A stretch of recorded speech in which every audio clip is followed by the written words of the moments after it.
Voici, il se tint sur le sable de la mer. Puis je vis monter de la mer une bête qui avait 10 cornes et 7 têtes. Sur ses cornes 10 diadèmes et sur ses têtes des noms de blasphème. La bête que je vis était semblable à un léopard. Ses pieds étaient comme ceux d'un ours et sa gueule comme celle d'un lion.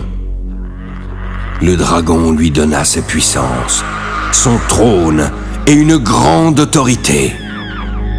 Je vis l'une de ses têtes comme blessée à mort. Mais sa blessure mortelle fut guérie et toute la terre était dans l'admiration derrière la bête. Tous adorèrent le dragon parce qu'il avait donné l'autorité à la bête. Ils adorèrent la bête en disant: « Qui est semblable à la bête et qui peut combattre contre elle ?» Puis, il lui fut donné une bouche qui proférait des paroles arrogantes et des blasphèmes.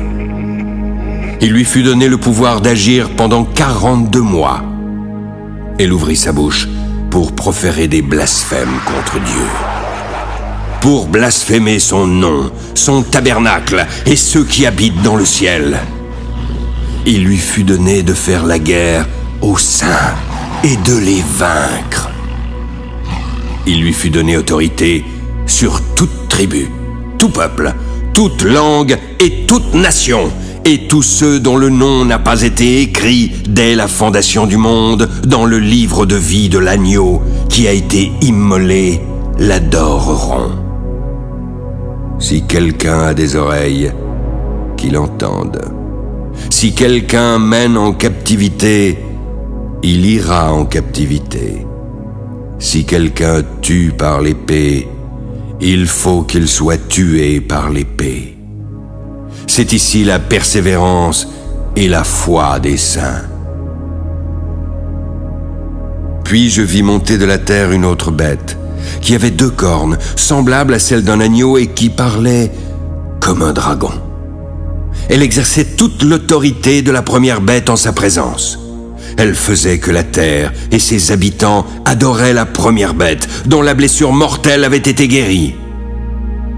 Elle opérait de grands prodiges, jusqu'à faire descendre du feu du ciel sur la terre à la vue des hommes. Elle séduisait les habitants de la terre par les prodiges qui lui étaient donnés d'opérer en présence de la bête, disant aux habitants de la terre de faire une image de la bête qui avait la blessure de l'épée et qui vivait. Il lui fut alors donné d'animer l'image de la bête, afin que l'image parlât. Puis elle fit que tous ceux qui n'adoreraient pas l'image de la bête fussent tués. Elle fit que tous, petits et grands, riches et pauvres, libres et esclaves, reçussent une marque sur leur main droite ou sur leur front, afin que personne ne pût acheter ni vendre sans avoir la marque, le nom de la bête ou le nombre de son nom. C'est ici la sagesse, que celui qui a de l'intelligence calcule le nombre de la bête, car c'est un nombre d'hommes, et son nombre est 666.